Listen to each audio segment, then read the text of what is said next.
ቢገባክ ባለውለታዬ ብቻ እንድትሆን አልነበረም ፍላጎቴ። ምን ጎደለብሽ? አንተም እንደ ሳሚ ምን ጎደለብሽ እያልከኝ ነው? ገንዘቡ ለአንተ እንደማይሆን ስታውቅ በግድ ልታስቆመኝ ነው ወይስ ገንዘቡ ልትቀማኝ ነው? ሉሲ አታናጂ። የምትናገሪው ነገር ወቂ። እያስፈራራኝ መሆኑ ነው። ሰማኛለህ? ትገለኛለህ እንጂ ይህን ገንዘብ ትቼ አልሄድም።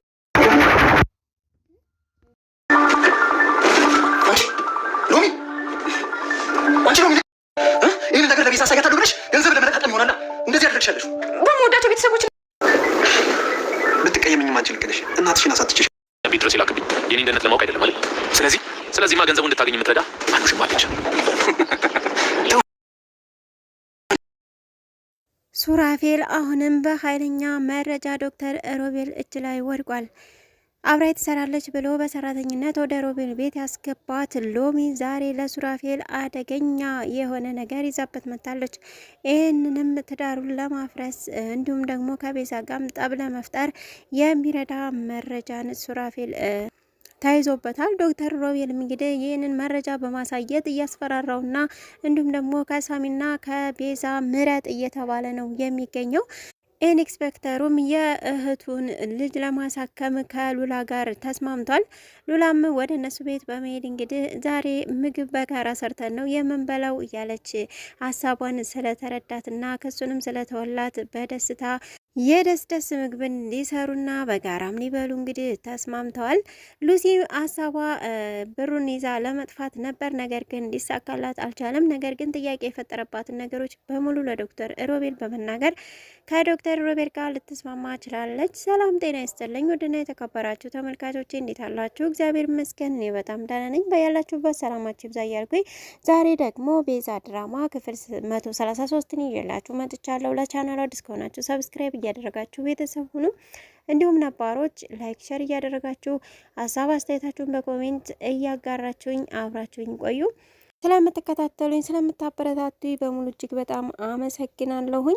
በባለፈው ፓርት ላይ እንግዲህ ሉሲ ብሩን ይዛ ልትወጣ ስትል ነበር ዶክተር ሮቤል ያገኛት። ወዴት ልትወስድ ሆኖ እየከዳሽ ነው ወይ በማለትም ዶክተር ሮቤል ጥያቄውን አከታትሎ ነበረ። እሷም ያው የምትናገረው ነገር ስለጠፋባት አው የኔ እኮ ነው እንደውም እኮ እየተነጋገር ነው ሀሳባችን እንደዛ አልነበረ። ምን እናንተ አብረን ሆነን ጥንዶች ሆነን ልንበላው እንጂ ይህን ገንዘብ እኮ ላንተ አይገባህም ነበር፣ እራሴ ነኝ እኮ ያመጣሁት በማለትም እንግዲህ ተናግረዋለች።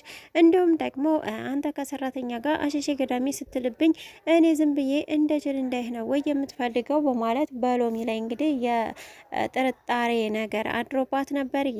ጠረጠረችውንም ዛሬ ለሮቤል ነግረዋለች። ሮቤልም ምንም ችግር የለም ሎሚ ከሱራፌል ጋር እየሰራች ነበረ እዚህ ቤት የገባቸው። ስለዚህ እኔ ደግሞ መረጃውን አወቅኩባት፣ ተከታትዬ ደረስኩባት። ለዛም አሁን ከኛ ጋር እንድትሰራ እያደረኳን ነው። አሁን ላይ ሱራፌልን ማጥመድ አለብን። ለዛ ነው እንጂ እኔ ከሰራተኛ ጋር ምን ፈልጌ ነው የሚሄደው በማለት እንግዲህ ያለውን ነገር አስረድቷት፣ እንደዛ ከሆነማ እሺ በቃ በማለት አሁን ላይ ለጠላቶቻችን አንድ ሆነን እንዴት እነሱን ማሸነፍ እንዳለብን ነው ማሰብ ያለብን እንጂ ሌላ ሀሳብ ለምን ወደ አእምሮች ታስገቢያለሽ በማለት ነው እንግዲህ ሊያሳምናት የቻለው። በእውነት ከሎሚ ጋር ሌላ ግንኙነት የለውም። አሁንም ቢሆን የስራ ጉዳይና የገንዘብ ጉዳይ ነው ከእሷ ጋር የሚያገናኛቸው። አሁን ሎሚ ላይ እንግዲህ ያፈጸመችው ድርጊት እጅግ በጣም አስከፊ ነው። ሎሚ ከሱራፌል ጋር ለመስራት እዚህ ቤት ብትገባም ነገር ግን ሱራፌልም በመክዳት አሁን ላይ ከሮቤል ጋር እየሰራች ነው የምትገኘው። ያው እሱ እንዳላትም እንግዲህ በባለፈው ቀጥረው ነበረ። በቀጠረችውም ሰዓት ውሃ ውስጥ መድኃኒት ከታ ያን ውሃ አጠጥታ ራሱን ሲስት ነበር። እንግዲህ ወደ አልጋ ክፍል በመውሰድ ያው አልጋ ቤት አብረው ተኝተው ፎቶ እንድታነሳ ነበረ እየተነጋገሩት። ያንንም ደግሞ በስርዓት ፈጽማለች። ያው ከእንቅልፉም ሲነቃ እንግዲህ ሱራፌል የት እንዳለ ብድግ ብሎ ግራ ሲገባው ምንድነው የተፈጠረው? ሎሚ ምንድነው ያደረግሽው ማለት ይላታል። እሱም ደግሞ እሷም ምንም እንደማያውቅ ምንድነው የተፈጠረው እኔ ምንም ማውቀው ነገር የለም በማለት እንግዲህ ልትናገር ችላለች። ነገር ግን እሷ ፎቶውን ወደ አንስታ ልካ ነበረ ወደ ዶክተር ሮቤል ጋር ማለት ነው። ነገር ግን ሱራፌል ወደ ኋላ መለስ ብሎ ሲያስብ ውሃውን ግዴታ እንዲጠጣ ያደረግሽኝ የሆነ ነገር አለበት ማለት ነው።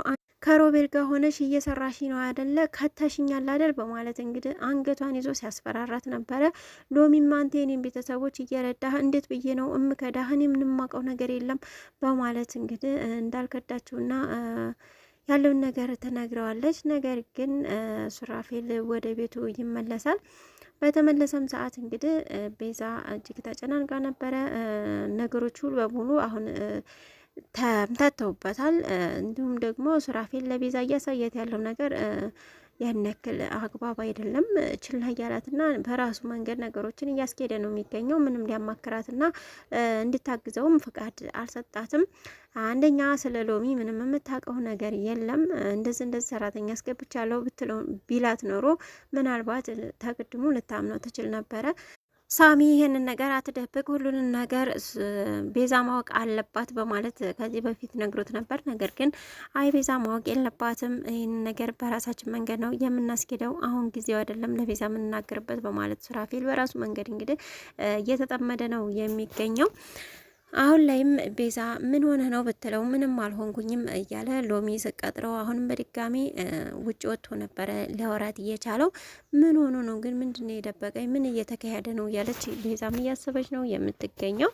ከዚህ በፊት ያው ያለውን ነገር ነግሯት ቢሆን አሁን እንድትረዳው ትችል ነበር። አሁን በድጋሚ እንግዲህ ያ ማለትም ዶክተር ሮቤል ይህንን ፎቶ ለቤዛ ከላከላት እጅግ በጣም ከባድ ነገር ይፈጠራል ብዬ ነው የማስበው። ሱራፌልም እንግዲህ ሎሚ የቀጠረችው መስሎት ወደ አንድ ካፌ ሄዶ ነበረ። እዛ በሄደም ሰዓት እንግዲህ የመጣው ሎሚ ሳትሆን ሱራፌል ዶክተር ሮቤል ነበር።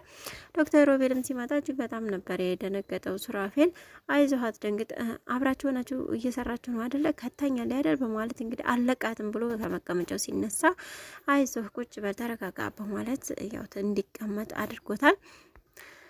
ዶክተር ሮቤልም እንግዲህ ልክ እንደደረሰ ወደ ስልኩ ነበር ያመራው። ምክንያቱም ያንን ፎቶ ለማሳየት ማለት ነው። የውሸት ምስክሮችን አዘጋጅቶ ከእስር ሳሚን ለማስፈታት እቅድ ነበረው።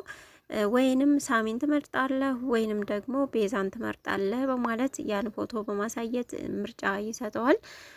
እንደውም ሱራፌል የመለሰው ምላሽ በዚህ ተንከሲስ ነገር እሱ አታምንልህም፣ ታውቃለህ፣ ከዚህ የበለጠ ብዙ ነገሮችን ከእሷ ጋር አሳልፈናል፣ ስለዚህ ምንም ነገር ልትሰማህ አትችልም በማለት ነው እየተናገረው። ነገር ግን አይ ነግራታለሁ፣ በደንብ እንዲገባት አድርጌ ነግራታለሁ፣ እያስገባህ ሰራተኛ ሰላይህ እንደገና ውሽማህም እንደሆነች አድርጌ ስነግራት ያን ጊዜ ታምነኛለች እያሉ እንግዲህ እየተጨቃጨቁ ነው የሚገኘው። ምናልባት ሱራፌል አሁን ላይ በዚህ ነገር ሊያምንለት አይችልም። ምክንያቱም መምረጥ አይችልም። አሁን ላይ ሳሚንም መምረጥ አይችልም። እንደገና ደግሞ ሳሚ ብዙ መስዋዕትን ከፍሎለታል። እንደውም ለሱ የተተኮሰ ጥይት በቅርቡ ራሱ ሳሚ ላይ ነበረ ያረፈው። ምናልባት ነገሮችን ወደ ቤት በመመለስ ለቤዛ ያለውን ነገር በሙሉ አስረድቶ ልታምነው ትችላለች የሚል ሀሳብ ነው እኔ እያለኝ። እናንተም ሀሳባችሁን እስኪ በኮሜንት አስቀምጡልኝ። እስካሁን አብራችሁ ስለቆያችሁ እጅግ በጣም አመሰግናለሁ። ለቻናሉ እስከሆናችሁ ሰብስክራይብ እያደረጋችሁ ቤተሰብ ሁኑ። ላይክ ሸር እያደረጋችሁ ማበረታቱ ይበያላችሁበት። ሰላማችሁ ይብዛ። ሰላም ለሀገራችን ይሁን። ሰላም ለሕዝባችን።